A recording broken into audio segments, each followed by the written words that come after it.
बिस्मिल्लाहिर्रहमानिर्रहीम, अस्सलाम वालेकुम। मैं हूं बिलाल अहमद। उम्मीद है आप सब खैरियत से होंगे। Current affairs with Bilal Facebook page और यूट्यूब चैनल के साथ आपकी खिदमत में हाजिर हूं। कराची, शहरी सिंध और सिंध का जो सियासी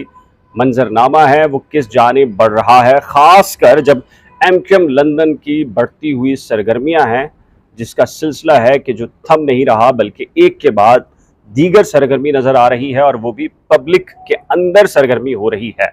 किस जानिब इशारा हो रहा है, इसके साथ ही MQM पाकिस्तान का क्या मुस्तकबिल है और MQM पाकिस्तान के अंदर जो क़यादत या कारकुनान के अंदर कोई गैप मौजूद है, ये जो क़यादत के मामलात हैं वो किसके हाथों में बढ़ रही है, किसके हाथों में क़यादत जाएगी, ये जो एक्सपेरिमेंट हुआ है इसके क्या नताइज बरामद होंगे, इस सारी सूरत हाल पर और ताज़ा तरीन जो मुस्तकबिल मंजरनामा है मुल्की और ख़ासकर जो शहरी सिंध और कराची का है, इस पर बात करेंगे। लेकिन इससे पहले ज़रूर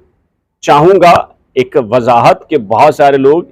ये ख्याल कर रहे थे, खदशा ज़ाहिर कर रहे थे कि मैंने कराची, शहरी सिंध या MQM के इश्यूज़ पर बात करना बंद कर दी है। तो उनके लिए ये बताना मैं ज़रूर चाहूँगा कि मैं 2 से 3 हफ्तों से यूरोप के विज़िट पर था और जब इस वक्त मैं आपसे बात कर रहा हूँ तो इस वक्त भी मेरे पीछे जो आपको एक रोशनियाँ नज़र आ रही हैं, ये एक एयरपोर्ट है और यहाँ पर हर 2-4 मिनट के बाद प्रवास ऐन मुमकिन है। जब मेरी आपसे गुफ्तगू हो रही हो तो एक आध कोई प्रवास भी लैंड कर जाए। तो मैं यूरोप के विज़िट पर था, मुख्तलिफ ममालिक जाना हुआ और कराची की सूरत हाल से कबल एक छोटा सा मेरा एक एहसास है और वो ख़ास कर कराची वालों के लिए है। कहा जाता है कि आप सिंध चले जाएं, यानी कि अंदरून सिंध चले जाइए, बलूचिस्तान चले जाइए, पंजाब या KPK के पहाड़ों पर चले जाएं तो वहाँ बहुत ज़्यादा मेहमान नवाजी होती है और जब वो लोग कराची आते हैं तो कराची वाले मेहमान नवाजी नहीं करते। मेरा अब ये जो यूरोप का विज़िट था, मुख्तलिफ ममालिक जाना हुआ और जो कराची वाले हैं, मेरा एक एहसास है और सबके लिए है और मैं ये इसमें किसी भी किस्म की मुबालगा आराई नहीं कर रहा, किसी भी किस्म का ऐड नहीं कर रहा इसमें। यकीन जानिए जब उनको पता चला कि मैं कराची से आया हूँ, भले से जर्मनी के दोस्त हों, अहबाब हों या किसी और मुल्क के हों, हाथों हाथ लिया। यकीन जानिए कि दियार गैर में जहाँ आपको हलाल हराम खाने के बड़े मसाइल का सामना होता है, वहाँ बिल्कुल भी ये एहसास नहीं हुआ कि मैं किसी दियार गैर के अंदर मौजूद हूँ, मैं किसी यूरोपीय कंट्री में मौजूद हूँ। हलीम हो, बिरयानी हो या दीगर जो खाने हैं हमारे, ख़ासकर जो कराची की डिशेज़ हैं, वो तमाम तर मैंने वहाँ पर खाई और कराची के लोग थे एयरपोर्ट से रिसीव करने से लेकर एयरपोर्ट कह लीजिए कि छोड़ने तक, ये सारे मामलात के अंदर कराची के लोग शामिल रहे। रात हो, दिन हो, भरपूर तरीके से जो कह लीजिए कि मेहमान नवाजी हो सकती है, जो दियार गैर के अंदर मौजूद कराची वाले हैं, उन्होंने इस तासुर को कि जी कराची वाले मेहमान नवाज नहीं होते, इस तासुर को बिल्कुल मेरे नज़दीक तो बिल्कुल ज़ायल किया है और बेहतरीन किस्म की मेहमान नवाजी कहा जा सकता है और बेहतरीन किस्म की सपोर्ट कि आप कहाँ जा रहे हैं, आपका प्लान क्या है। मैं एक जगह मौजूद हूँ तो मुझसे कोई दूसरे साथी मौजूद थे तो मुझसे पूछते रहे कि आपकी सरगर्मियाँ क्या हैं, ताकि उनको ये अंदाज़ा रहे कि मैं किसी परेशानी का शिकार तो नहीं हूँ। MQM के कह लीजिए कि मैं नाम इसलिए नहीं कह रहा कि कुछ लोग नाराज़ भी हो सकते हैं। मेरे दोनों तरफ कह लीजिए कि MQM पाकिस्तान और MQM कह लीजिए कि जो लंदन है, उनके बहुत सारे कारकुनान, लीडरशिप तो मैं नहीं कह सकता, वो बातें ऑफ द रिकॉर्ड हैं, वो तो आगे जाके बताऊंगा आपको। उनसे भी गुफ्तगू हुई तो मैं नाम इसलिए नहीं कह रहा कि मुमकिन है कि एक दूसरे की जो आजकल जो सियासी सूरत हाल है उसकी वजह से एक दो दोस्त नाराज़ हों, तो मैं नाम नहीं ले रहा। लेकिन मैं सबसे पहले अपने इस व्लॉग में उन तमाम अहबाब का जिनका ताल्लुक सियासी था या गैर सियासी थे, उन तमाम का इंतहाई मशकूर हूँ। इसके अलावा कराची शहर मेट्रोपॉलिटन, मिनी पाकिस्तान, एक बंदरगाह, एक पोर्ट सिटी, वो दुनिया में उसका जो इमेज है और जो दुनिया यूरोप के एक छोटे से छोटे कह लीजिए, कंट्री तो छोड़िए, शहर तो छोड़िए, जो गांव है उसका जो इंफ्रास्ट्रक्चर है, वो मुझे कह लेने दीजिए कि मुझे इंतहाई अफसोस हुआ ये जानकर कि कराची से ज़्यादा फाल, साफ़ सुथरा और डेवलप मैंने पाया एक गांव कह लीजिए कि एक गांव को भी मैंने कराची से साफ़ सुथरा, डेवलप और वहाँ पर हर वो सहूलत मैसर पाई जो कि एक आम इंसान की ज़रूरत होती है। कराची मैं कहता हूँ कि अभी एक सर्वे आया है, अच्छा ये एक आप देख रहे हैं पीछे जहाज़ उतर रहा है, ये इस तरफ बिल्कुल अब तो यहाँ आ गया। तो ये कराची मैं कह लीजिए कि बदतरीन शहर कह लीजिए कि बदतरीन शहरों में है, जहाँ पर इंसानी ज़िंदगी, एक अच्छी सेहतमंद ज़िंदगी गुजारना नामुमकिन हो चुका है। यही वजह है कि अब कराची शहर के अंदर बहुत सारे कराची वाले ऐसे हैं जो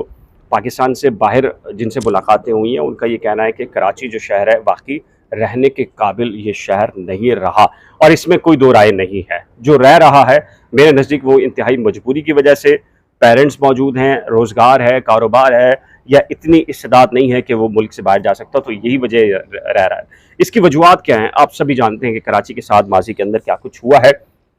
माजी छोड़िए, हाल में क्या हो रहा है। कराची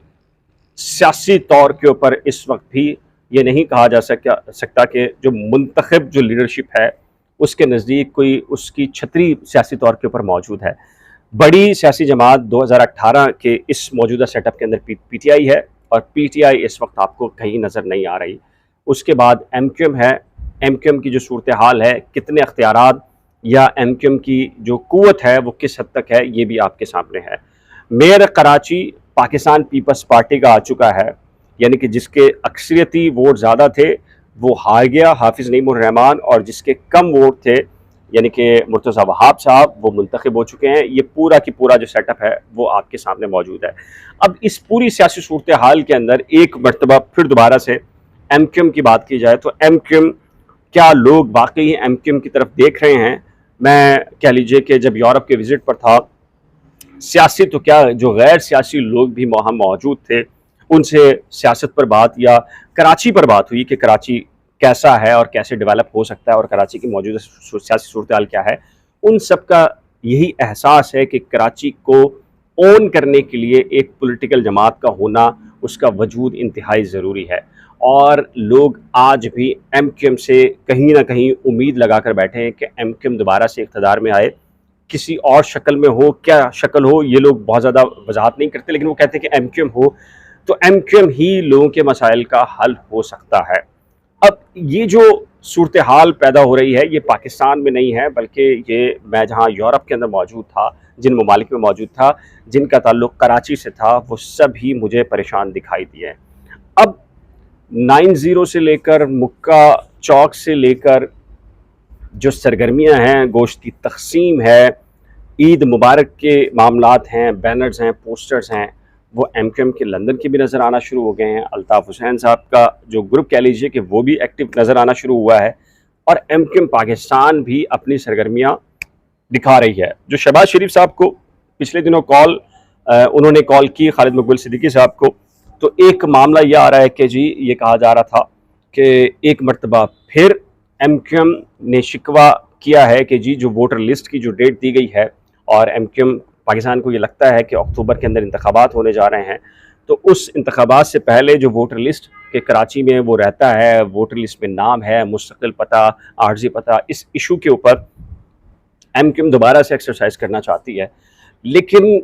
जो सियासी सूरत हाल जो वफाकी सतह पर नज़र आ रही है, उससे ये नज़र आता है कि वो जो टारगेट्स जो एमक्यूएम पाकिस्तान चाहती है कि वापसी हो महाजिर कॉज, महाजिर कम्युनिटी या महाजिर नारे के ऊपर, वो फ़िलहाल कोई मकबूल तरीन नारा अभी तक डेवलप नहीं हो सका। अनफॉर्चुनेटली या फॉर्चुनेटली, किसके लिए फॉर्चुनेटली है, किसके लिए अनफॉर्चुनेटली है, वो खुद आपने डिसाइड करना है। लेकिन अभी तक कराची के नौजवानों को, मजमूई तौर पर कह रहा हूँ मैं, ये कतन नहीं कह रहा कि मुख्तसर हल्का अहबाब या किस हद तक किसी क्वांटिटी क्वालिटी की मैं बात नहीं कर रहा, मजमूई तौर पर कराची के सतह पर कोई एक मकबूल तरीन नारा अब तक नहीं लगाया जा सका, या वो नारा या स्लोगन अब तक नहीं आया कि जिससे ये साबित हो कि दोबारा से रिवाइवल हो कराची, जिनके हाथों में जाए वो वाकई एमक्यूएम हो या एमक्यूएम पाकिस्तान हो। जो एमक्यूएम लंदन की सरगर्मियाँ बढ़ रही हैं वो ख़तरे का बायस हैं, ख़ुद एमक्यूएम पाकिस्तान के लिए भी और जो स्टेटस को के हामी हैं उनके लिए भी। ये जो सियासी सूरत हाल है, इस पर जब मैं यूरोप में मौजूद था तो किन लोगों से मज़ीद क्या बातें हुई हैं कराची के इशू पर, इस पर भी बात करेंगे। और ख़ासकर कि अगर बहुत सारे लोगों ने ये कहा कि आप यूरोप होकर आए हैं तो ये बताएं कि यूरोप कैसे जाया जा सकता है, उसका क्या प्रोसीजर है, और कराची वालों के लिए कौन कौन से मौक़े मौजूद हैं। इस पर भी मुझे बात करना चाहिए, तो इंशाल्लाह से एक नया सिलसिला भी शुरू करेंगे जिसके अंदर पूरी तफसीलात के कहाँ कराची वाले जा सकते हैं, उनके लिए सहूलियात मौजूद हैं, कराची के लोग कहाँ कहाँ मौजूद हैं, इस पर भी बात करेंगे। इस सिलसिले में आपकी राय क्या है, आपका फीडबैक क्या है आज के इस इशू पर, तो नीचे दिए गए कमेंट सेक्शन में अपनी कीमती राय का इजहार ज़रूर कीजिएगा। एक नए व्लॉग के साथ जल्द मिलेंगे, लेकिन जाने से पहले रिक्वेस्ट है कि अगर आप में से अभी तक किसी ने current affairs with Bilal Facebook page या यूट्यूब चैनल को सब्सक्राइब, लाइक या फॉलो नहीं किया तो बराए करम लाइक, सब्सक्राइब और फॉलो करना मत भूलिएगा। इंशाल्लाह जल्द ही दोबारा एक नए व्लॉग के साथ मिलेंगे, तब तक के लिए खुदा हाफिज़।